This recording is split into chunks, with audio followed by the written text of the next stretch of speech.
Hey, you guys, missing moment from the desk, of which I'm not always a fan of sitting here, but I wanted to tell you today we are entertaining, put all our offers on a spreadsheet that we just made at House active on Friday. We have some great offers, but these are some questions that I think that are super important for you guys as a seller to be aware of, that this is the value your listing agent should bring to you. As a buyer, these are questions as a buyer agent that you better darn well make sure before you send me an offer that you can't really make happen. So the very first thing, I called the lenders. The first lender, she kind of knew what was going on because the agent had actually communicated with her. Second lender had no idea. So I gave her the address. I told her the terms of the contract, because they need to understand what the insurance is going to cost, whether there's an HOA, how much this client is putting down. They wanted to forego an appraisal and a conventional loan. Sometimes you can do that, but you have to put down a whole boatload of money, because that difference between what they put down and then what the value most likely is, it's a conservative number. Most often that down payment will help cushion any opportunity for an appraisal to come in low.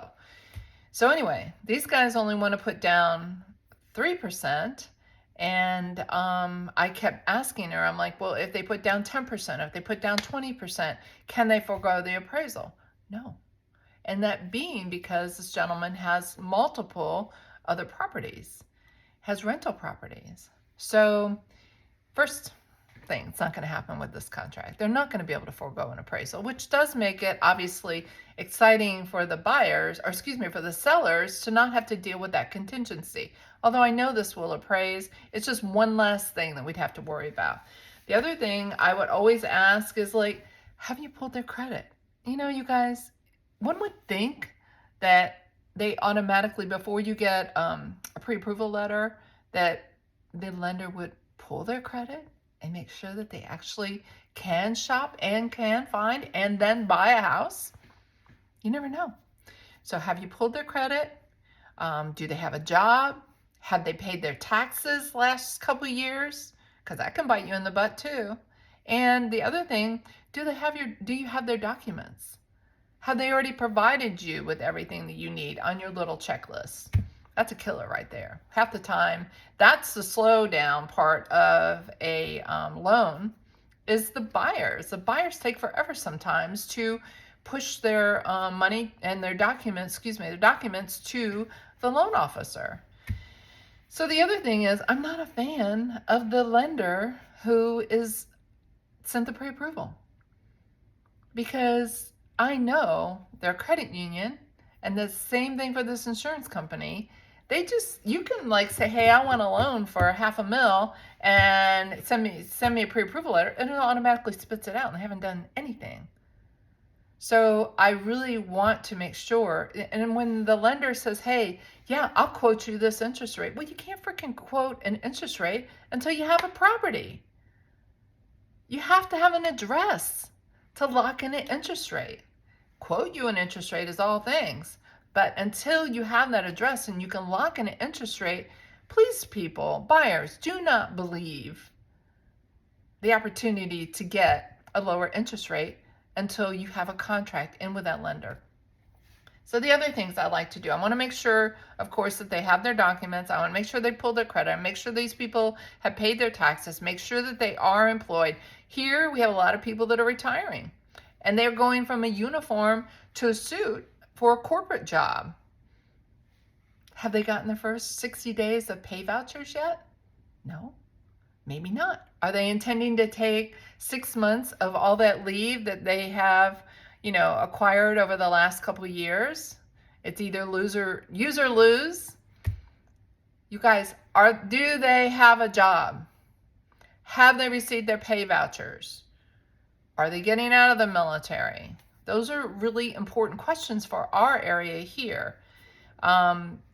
This gentleman having investment properties.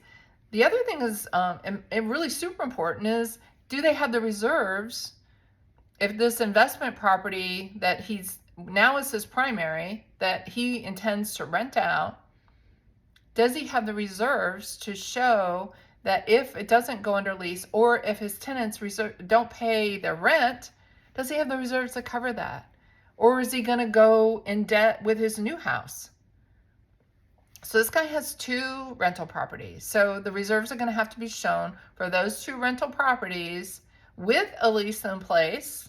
For the second one, there's already one in place for the first one, with a lease in place before he qualifies. Again, it's just like so many things. The other thing is they wanted to forego the well and septic test.